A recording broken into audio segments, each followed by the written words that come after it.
Élection municipale du 30 juin prochain. La campagne a déjà démarré depuis ce vendredi 14 juin.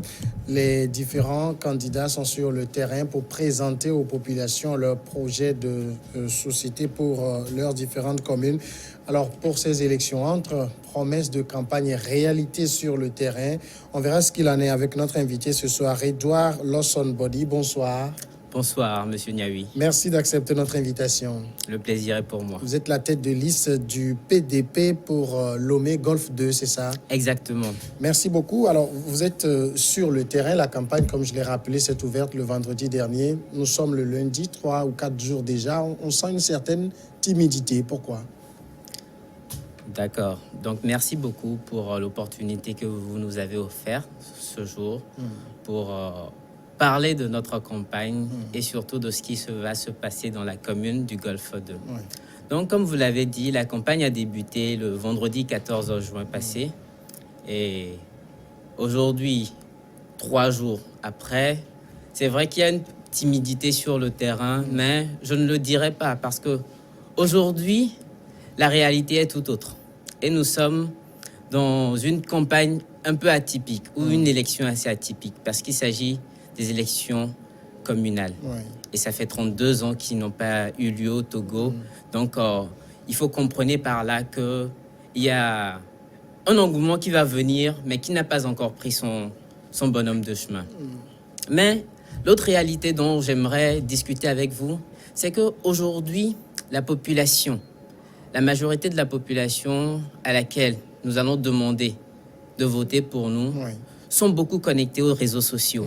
Donc, vous allez voir qu'il y a une partie de la campagne, ou une majorité, une grande partie de la campagne qui est en train de se faire sur les réseaux sociaux. Ça s'anime beaucoup là. Ça s'anime beaucoup. Donc, vous allez voir que beaucoup de partis, à l'instar d'une autre, qui ont déjà déplié leur programme d'activité avec beaucoup d'imagerie et tout ce qui va avec sur les réseaux sociaux parce que nous savons que ça touche directement. Ce n'est pas de gros meetings où personne n'arrive à s'identifier, mais nous discutons directement avec une personne via WhatsApp ou encore via sa page Facebook où il nous pose des questions, nous leur répondons. Donc, ça a peut-être commencé timidement, mais je suis sûr que dans 2 jours, vous allez voir beaucoup de mouvements. Ça a déjà commencé aujourd'hui avec la caravane du PDP qui a sillonné la ville, qui est allé jusqu'à Zanguera, qui est passé par le Golfe 2 et qui va se rendre aussi dans la commune de Baguida. Donc, c'est vous dire que nous allons réellement faire des actions sur le terrain et nous allons faire comprendre à la population que nous avons une vision et une vision à faire ensemble. Alors justement, c'est l'occasion parce que c'est la campagne où on écoute beaucoup de promesses. On dit aux populations, parce que là nous sommes dans le cadre des municipales, pour notre commune, nous allons faire ci, nous allons faire ça, nous allons faire tel. Quand nous viendrons, votre vie sera rose. Est-ce que vous êtes dans ce schéma-là? Est-ce que vous êtes en train de vendre de l'illusion aux populations? Merci beaucoup, Monsieur Niaoui. Vendre de l'illusion, non, je ne dirais pas. Personne ne va à une élection en vendant de l'illusion. Nous vendons tous un programme. En tout cas, le PDP est en train de vendre un programme. Et ce programme-là est axé sur les réalités du terrain, les besoins de la communauté.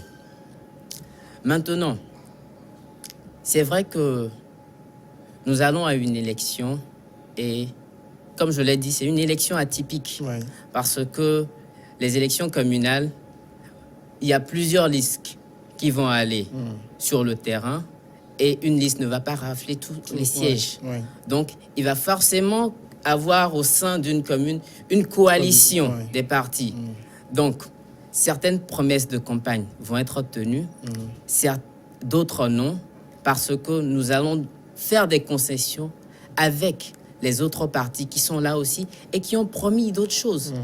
Mais nous allons assurer, s'il vous plaît, nous allons assurer que la majorité de nos promesses envers la population soit réalisée. Est-ce que vous êtes en train de nous dire là que nous y sommes, nous faisons connaître notre programme aux populations, mais nous sommes persuadés que nous n'aurons pas la majorité?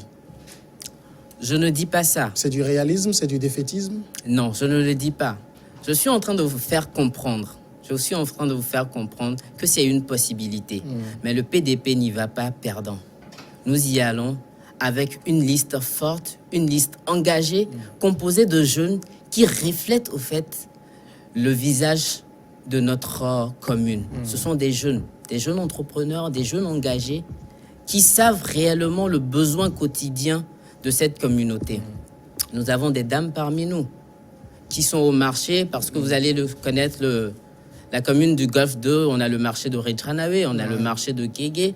Donc, c'est dire qu'il y a réellement un potentiel économique qui se fait dans cette commune. Et nous n'allons pas, comme vous le dites, en tant que défaitistes.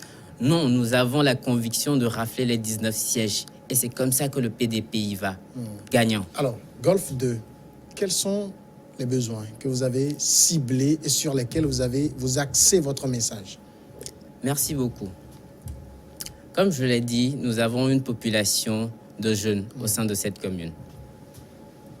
Nous avons 3 axes sur lesquels nous avons ciblé notre promesse de campagne et nos actions. C'est à savoir, premièrement, la santé.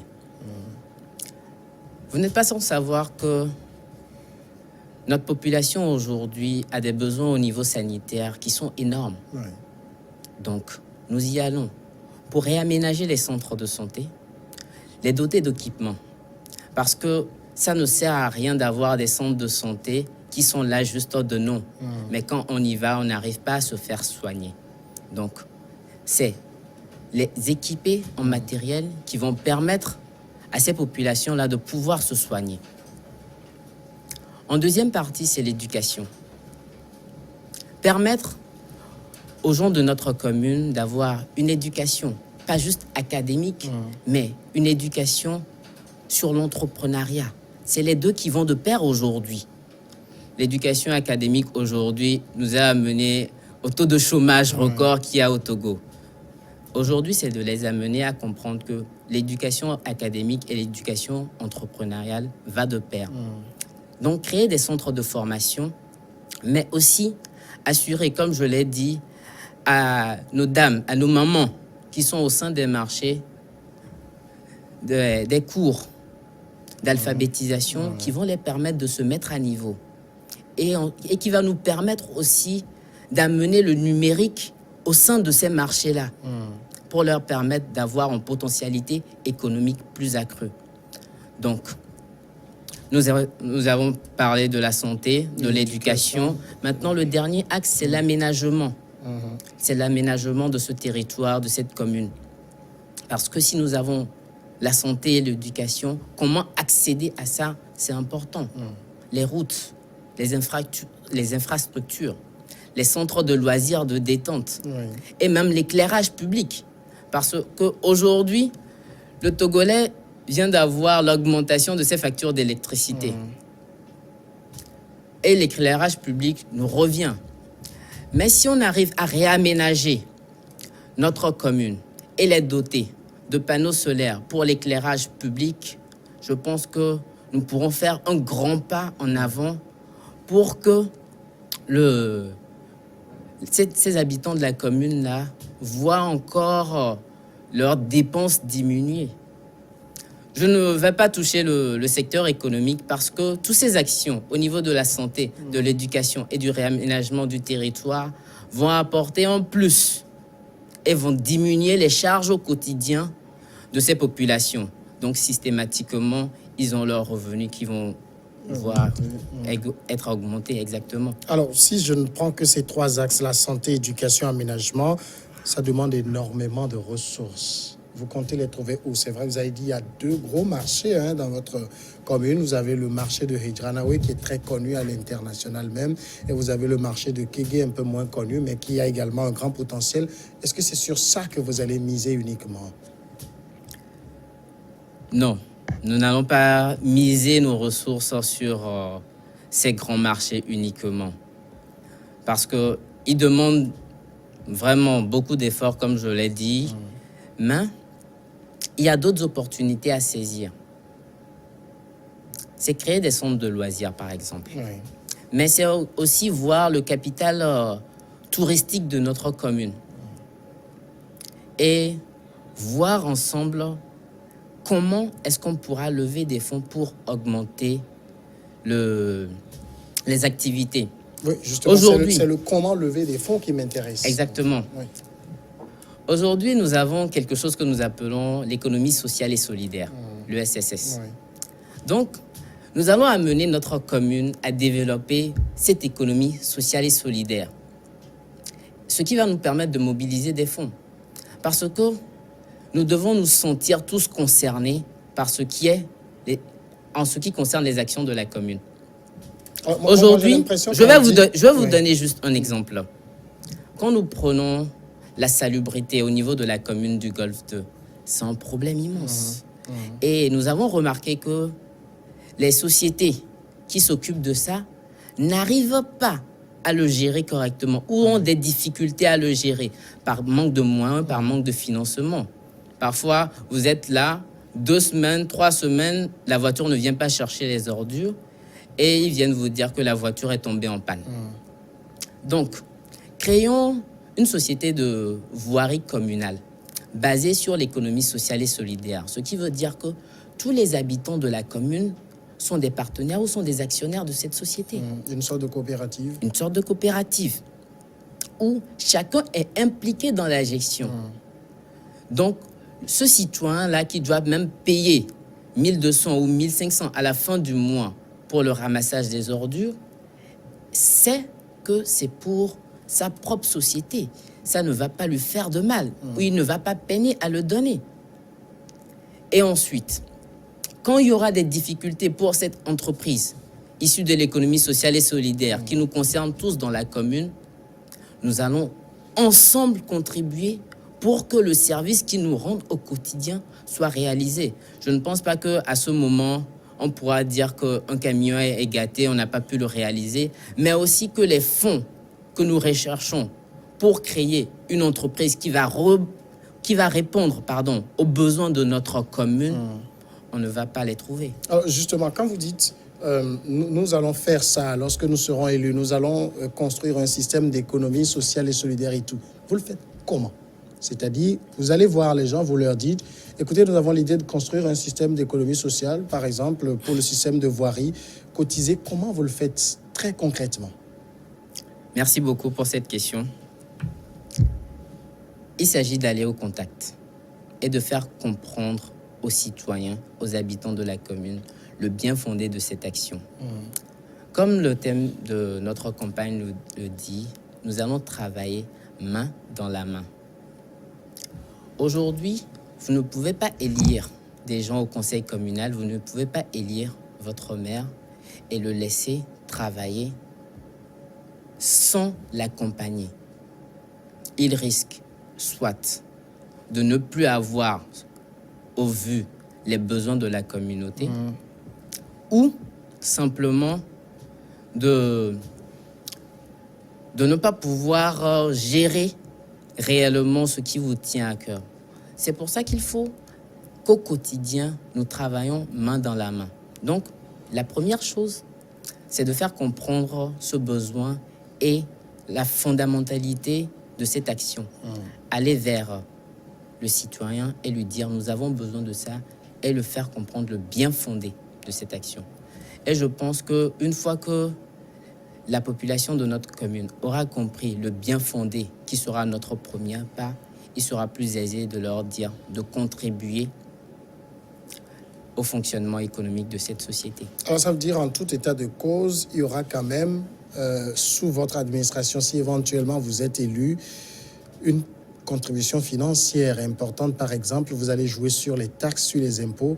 Elles vont être augmentées, elles vont être abaissées. Comment vous comptez vous y prendre? Parce que c'est vrai, on a évoqué la situation de ces deux marchés. Vous avez aussi le terrain de football qui est là, qui pourra servir à la municipalité. Mais par exemple, pour les marchés, il y a déjà des tickets que les femmes jugent parfois insupportables en raison de la situation économique très délétère dans le pays.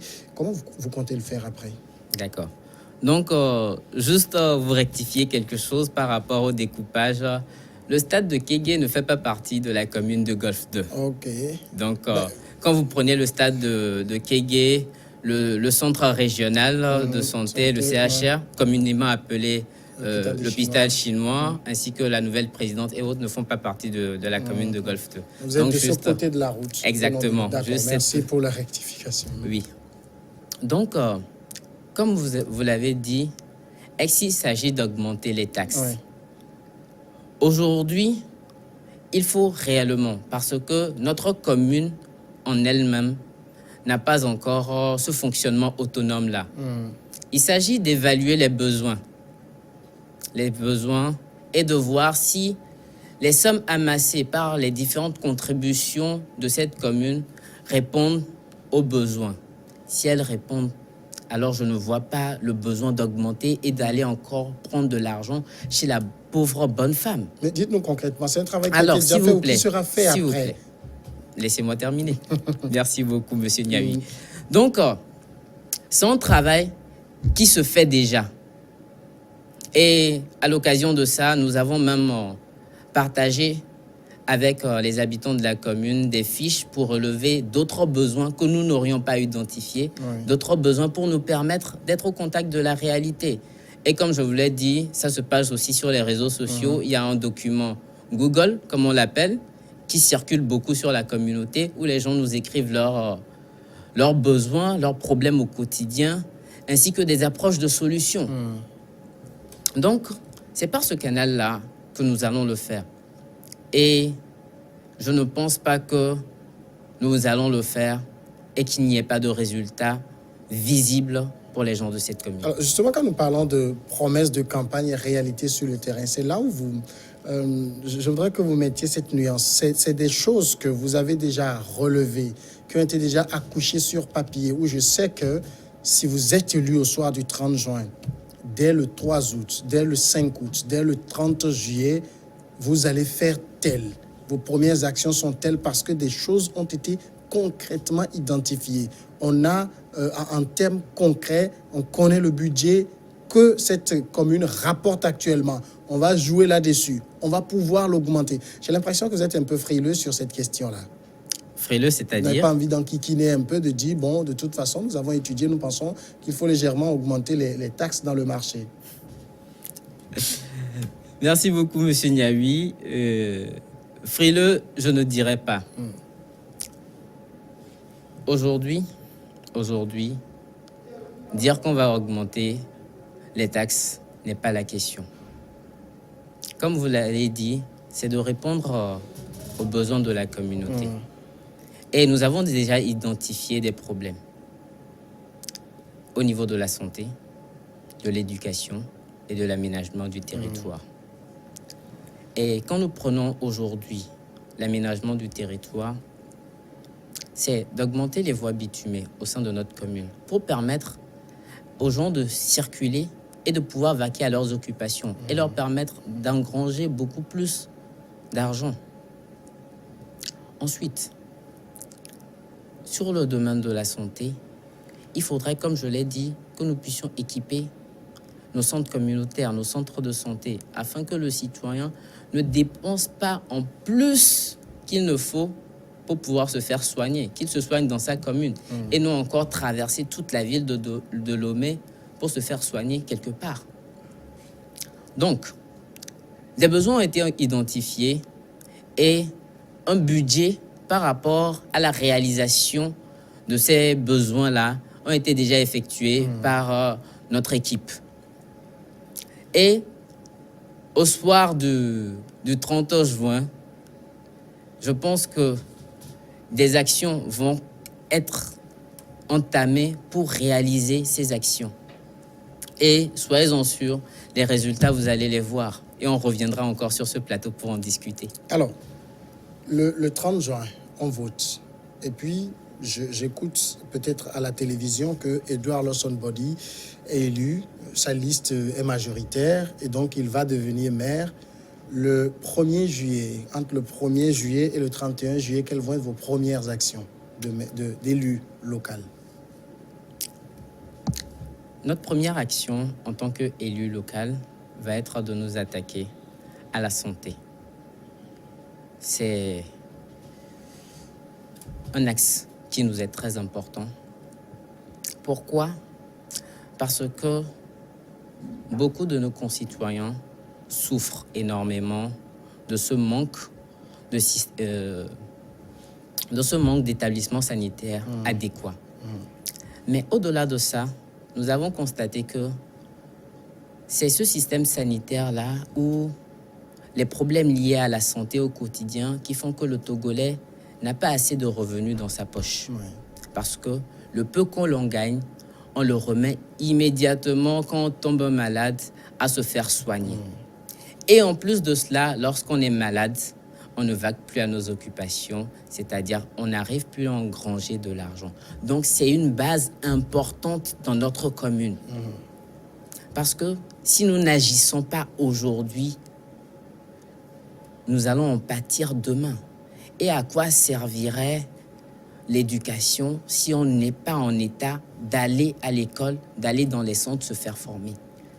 À quoi servirait des routes bien aménagées ou des zones de loisirs si nous ne pouvons pas en profiter au quotidien parce que nous sommes alités, nous sommes malades? Donc pour nous, le système de santé est très important, il est prioritaire et nous allons commencer par cela. Dernière question, Edouard Lansson-Body. Est-ce que, c'est vrai, vous l'avez effleuré en début d'émission, mais dans le système électoral qu'on a, il est clair qu'aucune liste ne peut à elle seule ravir, par exemple, chez vous, tous les 19 conseillers municipaux. Est-ce que vous êtes prêts à des jeux d'alliance? Quelles sont les forces en présence? Merci beaucoup. Donc, on en revient toujours. Donc, vous allez comprendre que le PDP est réaliste. Nous n'y allons pas défaillants parce que nous voulons rafler la majorité des sièges, mais nous n'y allons pas en défaillant. Et le quotient électoral, comme vous l'avez mentionné, c'est le quotient électoral qui va nous permettre de déterminer quels sont le nombre de sièges que vont prendre les différents partis en liste. Donc, soyez-en sûrs, au soir du 30, les listes qui seront votées, nous savons déjà certaines listes qui ont des priorités, comme je l'ai dit, de la santé, avec lesquelles nous allons réfléchir ensemble à établir des programmes qui vont principalement ou prioritairement pour la communauté. Parce que comprenez qu'il ne s'agit pas de nous, il ne s'agit pas du PDP, il ne s'agit pas de moi, il ne s'agit pas du président Innocent Kagbara, mais il s'agit de notre communauté. Nous devons savoir que nous agissons pour le bien de notre communauté, pour un développement inclusif pour tous.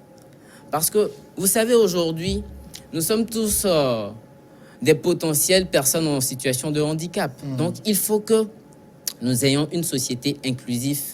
Et cela, ça passe par le réel vivre ensemble et des actions sur les habitants de la commune. Edouard Lansson-Body, merci d'être passé répondre à nos questions. Merci beaucoup, Monsieur Niaoui. Et une fois encore, merci de nous avoir donné la possibilité de parler de nos actions à entreprendre au sein de la commune du Golfe 2. Et à l'antenne ce soir, j'invite tous les habitants de la commune du Golfe 2 à voter pour la liste du PDP. Une liste de jeunes vaillants qui sont engagés pour le développement. Merci beaucoup. Merci, bonne chance pour la suite. Vous êtes la tête de liste du PDP Lomé dans le Golfe 2. On va marquer la pause et on regarde ensemble le journal. Et puis on se retrouve dans 10 minutes pour Regard croisé.